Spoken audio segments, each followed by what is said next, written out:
it going, everybody? Ryan Devlin here. Have you ever gotten bored of playing the same standards either in the practice room or on a gig? Do you feel like you play the same things over and over again over the same progressions? Today, we're going to address this challenge and explore 5 advanced concepts that you can incorporate into your solos over jazz standards. This video will introduce you to a range of intriguing concepts, adding fresh and cultivating elements to your solos, particularly when played over jazz standards. And all the material that we're going to talk about today comes from my newest resource with jazz lesson videos, Advanced Concepts on Jazz Standards. To download this book, you can click the link in the description below and use the code ADVANCEDCONCEPTS5 at checkout for $5 off. But before we get into our topics today, I want to share a little anecdote at my time in grad school at the New England Conservatory in Boston. So during my time in Boston, I got the opportunity to study a couple times with the NEA jazz master, Dave Liebman. And during one of my lessons, I expressed to Dave my sense of being stuck on Tadd Dameron's Soul Train. I was practicing it, playing along with recordings, trying to get new ideas, and nothing was working. Dave then shared with me a story during his time with Elvin Jones. Dave was playing the same ballad every single night for a few years with Elvin, and he was tired of playing this ballad. He said to me he would rather play any other tune than that ballad. He really didn't feel like there was anything else to say. So one day, while they were traveling from one city to another, Dave got the courage to go talk to Elvin about this. He told Elvin that he didn't feel like he had anything to say on the ballad, and that he wanted to play something new to try and get some new ideas out there and to feel better about playing a ballad in front of the audience. Elvin then responded and looked at Dave and said this: "It's not the tune that needs to change, it's you." So after hearing that story, I really decided to start playing standards I had been playing for years and years and just started thinking about them differently with new concepts, almost broadening my view on these progressions and tunes and having a theme when I practice them. That's exactly how I wrote this book. Every one of these etudes is themed to a different concept. We have chromatic cells, pentatonics and pentatonic shifting,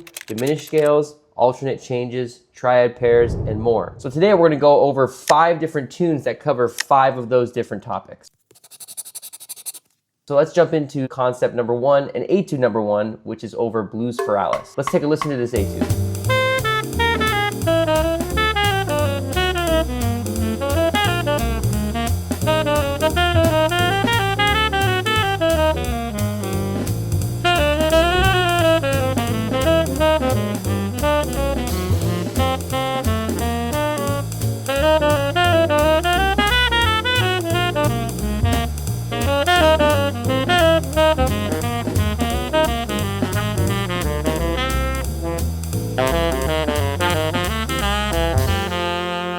Alright, so our first etude is tackling Blues for Alice. The changes to what we call a bird blues. Basically, it's a blues that has a bunch of extra 2-5-1s going up and down chromatically and by whole step that Charlie Parker wrote. Kind of almost like an exercise, sort of like giant steps. And over this tune, I am thinking about and theming this off of chromatic cells. After listening to it, you can probably hear a lot of added chromaticism. We're going to dive into a couple of these chromatic cells and talk about how you can practice them and implement them into performance. So a chromatic cell is anything that doesn't have necessarily a key center and has chromaticism in it, so things that are moving in half steps, but we're still targeting something. Whether that target is outside of the key or inside of the key, we're still targeting something. So if we dive into our etude here, let's look at the second chorus and go to the third bar. This is a classic chromatic cell phrase. F, E, E flat, G, F sharp, E, F, G. I've practiced that compound cell, those two together, and them separately all over my saxophone. So here's me playing F, E, E flat, G in 12 keys. I'm just gonna play this up and down chromatically on my saxophone in 1 octave.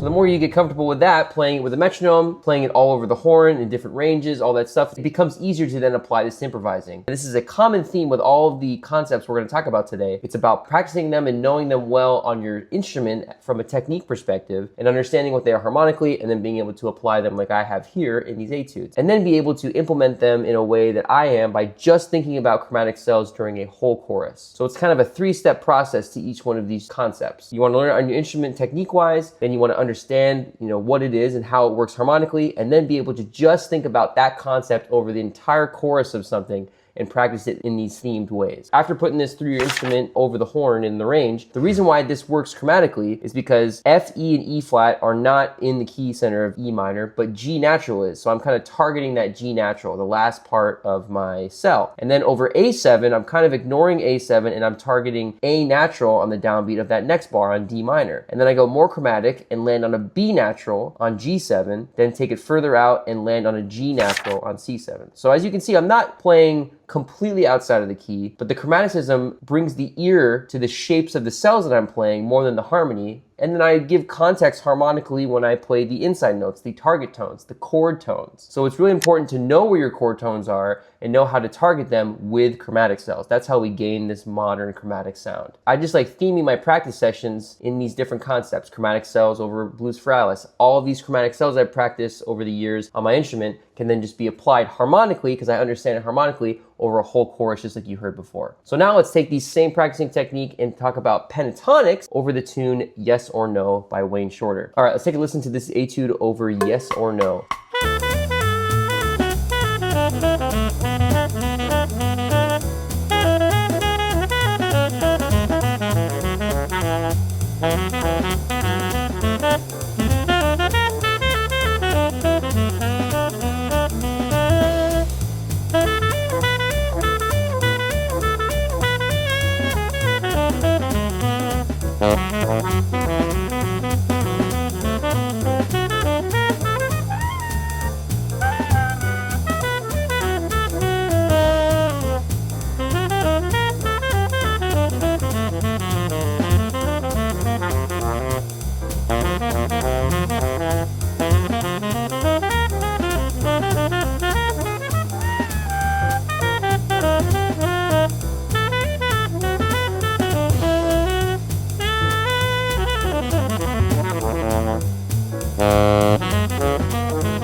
So as you can hear, I'm playing a lot of wide intervals, a lot of pentatonics during this etude. That was my theme when I was writing it. So you can see there's some inside pentatonics, like for instance on E7 sus4, I play C sharp minor pentatonic. So C sharp, E, F sharp, G sharp, B natural, C sharp. That works really well in that E7 tonality. I have all those notes that are inside of the chord, and I've practiced different patterns, but that's my home scale. Then over the major chord, I play a lot of sharp 11s, and I play kind of like a F sharp major pentatonic. F sharp, G sharp, A sharp, C sharp, D sharp, F sharp. So F sharp major over E major. Get that sharp 11 sound, but yet most of those notes are inside of the chord. So that's my home scale for the major chord. You can play up a whole step and play that major pentatonic. So that's just two examples. And I'm practicing this the same way that I had my chromatic cells. I play a bunch of pentatonic patterns in my major and my dominant pentatonic scales. Here's a shape that I practice now with my major and my dominant pentatonics in the same key. Again, I'm applying that same technique. Learn patterns on your instrument, understand it harmonically, play it over a tune. So here's some patterns that I practiced in the C sharp minor pentatonic over E7 and the F sharp major pentatonic over E major.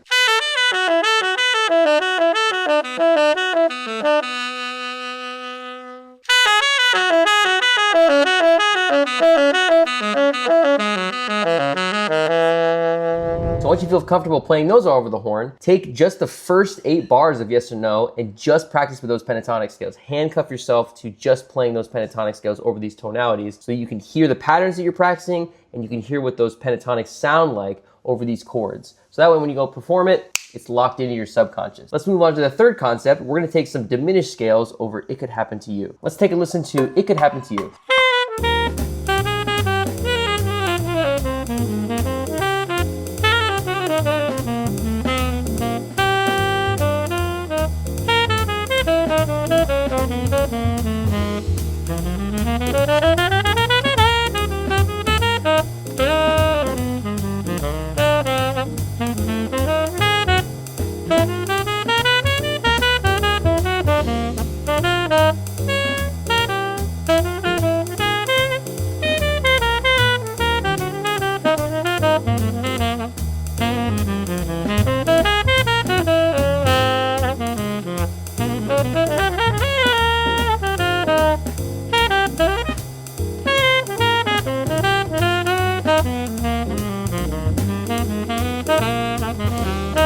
you'll notice I'm playing a lot of the half whole diminished scale. And here's a little disclaimer. The half whole diminished scale and the whole half diminished scale are the same, just starting on a different note. For example, if I were to spell the F sharp half whole pentatonic scale, it'd be F sharp, G, G to A to B flat to C, C to C sharp to D sharp to E, E to F sharp to G. If I started on G, that would be the G, the whole half diminished scale. So it just depends on the starting note. So I like to revert everything back to a half whole because that's how I learned my diminished scales first, was in that way. So over my F sharp diminished 7 chord, I'm playing my C half whole diminished scale, and I'm playing this triplet exercise. Kind of a Sonny Stitt sort of line. I'm pretty sure that's where I learned it from. Another thing that I've put through all of my diminished scales on my saxophone that I've practiced separately from the harmony, but I know where to apply it. Here's a little note to apply half whole diminished scales over diminished 7 chords. Play it off of the flat 5 or the root. You can think about it either way. What's cool about diminished scales is that they're symmetrical scales. They're 8-note scales. So you can start from any chord tone and it's the same exact scale. So C half whole diminished, E flat half whole diminished, F sharp half whole diminished, A half whole diminished are all the same scale. And you can play that over F sharp diminished 7. Same goes now with my G sharp diminished 7. I can play the half whole diminished scale on B, G sharp, or D. And I play that same triplet exercise on all chord tones of my diminished, starting from this time the flat 3rd, so B natural. So I'm thinking like B half whole diminished scale. And then if you notice further down into the etude, I play the F sharp half whole diminished scale starting on the G minor chord to E flat 7 that then resolves to F. So what I'm kind of treating that is, instead of E flat 7, I'm thinking about that as C7 altered, and I'm playing that half whole diminished scale over E flat because there's a lot of common tones between C altered and E flat 7. So I just superimpose C altered, in this case being C half whole diminished or F sharp half whole diminished. Remember how we talked about them being symmetrical? There's that diminished triad. So the C half whole diminished scale or F sharp half whole diminished scale works over that entire progression, and then I resolve boom to the downbeat of F major on A. So that's another example of being able to play the half whole diminished scale over a 2-5-1, or kind of an alternate 2-5-1. Another note with diminished scales is on any 2-5-1, you can play the half whole diminished scale from the 5 chord over the 2 and the 5. So if you have a 2-5-1 to F, G minor, C7, F, over G minor and C7, just play the C half whole diminished scale, and it works really well. And check out Sonny Stitt if you really want to get into some of these triplet lines with the diminished scale. He was famous for it. Let's move on to etude number 4. This is going to focus on playing alternate changes over confirmation. All right, let's take a listen to our etude over confirmation.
You probably heard, I'm not directly playing the chord changes that are written with confirmation. I'm superimposing my own on top while still being able to give moments of inside or resolution to give context as to what tune I'm playing. So it's not like I'm just playing random chords and they don't go anywhere. They're still moving in a similar direction to how confirmation moves. So there's a couple examples I want to talk about in this etude where I'm superimposing some changes. What we're going to start is the second A section of my etude over F sharp half diminished, B7, E, A, and D minor, that progression. Instead of thinking about every single one of those chords, I superimpose some altered scales. So in the first 4-note cell, I'm playing B flat minor, sort of in the key center of F sharp half diminished, but not really. So that's kind of outside. I don't even resolve to E minor. I'm still sort of in that B flat minor tonality. And then I resolve to C sharp on A7. So for those first 3 chords, I'm just thinking about B flat and playing different cells in that B flat tonality until I get to C sharp where A7 is. That's a resolution tone. And then from there, I'm thinking about playing A flat 7 over D minor and G7. So that's the altered scale of G7. So really, if you take a wider view, from the point of F sharp diminished, I'm really trying to aim for C7. So 3 bars later. I wasn't thinking about anything except getting to C7. So I played some random shapes in B flat and then random shapes in A flat that then resolved me to C. And again, I'm thinking about playing some cells just like I was in the first etude. But in this case, I'm thinking about them being more outside of a tonality that eventually resolves whenever I want them to. And in this case, I wanted to resolve to the downbeat of that 5th bar. And then as I continue the line, I play the circle of fourths starting on F over B minor 7, so off the tritone. So I play F, G, A, F, B flat, G, E flat, G. So I'm going tonality in F and tonality in B flat. And then on A minor, I sort of continue the phrase, but instead I'm looking to be back to G major at the end of my second A section. So I play a chromatic cell shape that eventually resolves to the downbeat of my 8th bar of the second A section on G major. So really that circle of fourths is being superimposed with tritone substitutions. So instead of B to E, I'm playing F major to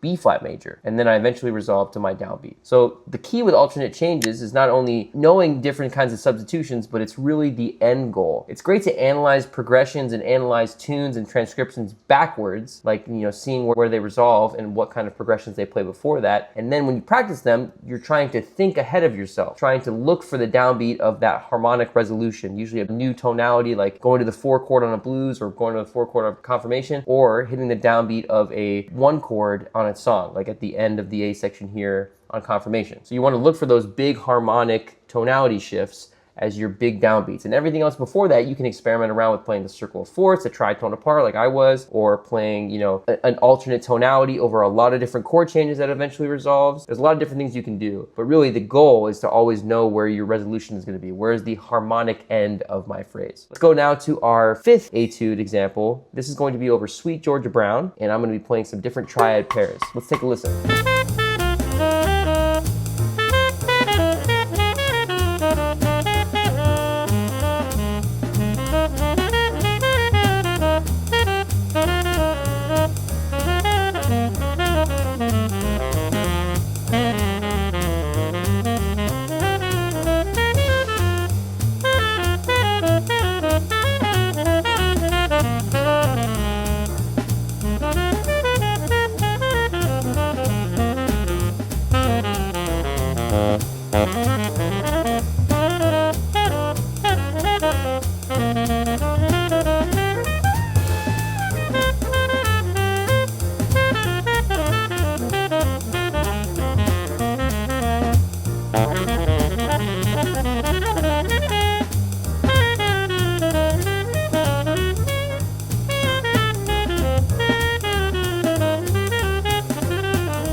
All right, so over this traditional tune, we have a lot of dominant chords that last a long time. There's a lot of different triad pairs we can play over dominant chords. One of my favorites is to play 2 major triads a tritone apart. So you notice I'm playing different triads that are kind of inside and outside the key. Like I said, one of my favorites is 2 major triads a tritone apart. Here's what this sounds like. So for example, over G7, on the first 4 bars of my etude, I play C sharp, A sharp, F sharp, D sharp. That's like an E flat minor 7 or C sharp sus triad that I'm superimposing over G7. And then I play C, G flat, B flat, E flat, an E flat minor phrase over G that then eventually resolves to C. And then I play some tritones apart, B flat, D, E, D, B flat. So I'm thinking in that tonality of tritones, even though those are both inside of my dominant chord. So if we look at the second chorus of my etude on Sweet Georgia Brown, on the bar of C7 in my second chorus, I'm playing some augmented triads, E, G sharp, C. That's a cool augmented sound over C7. And then G, B flat, D flat, E flat. So then I'm transitioning to a minor tonality. So you see on C7, I play C augmented, C, G sharp, E, G sharp, C, to G sharp, B flat, D flat, F sharp. So I'm playing 2 augmented tonalities there, a whole step apart. All right, everyone, that wraps up today's video. I hope you got some new concepts to think about and play over traditional jazz standards. If you'd like to dive deeper into this material, you can download my resource, Advanced Concepts on Jazz Standards, with the link in the description below. And remember to use the code ADVANCEDCONCEPTS5 for $5 off your purchase at checkout. Please subscribe, like the video, and click the notification bell to be notified when we have our next video up. And feel free to comment. Tell us what you want to see in the next video and let me know what you're practicing. I'll see you guys in the next video.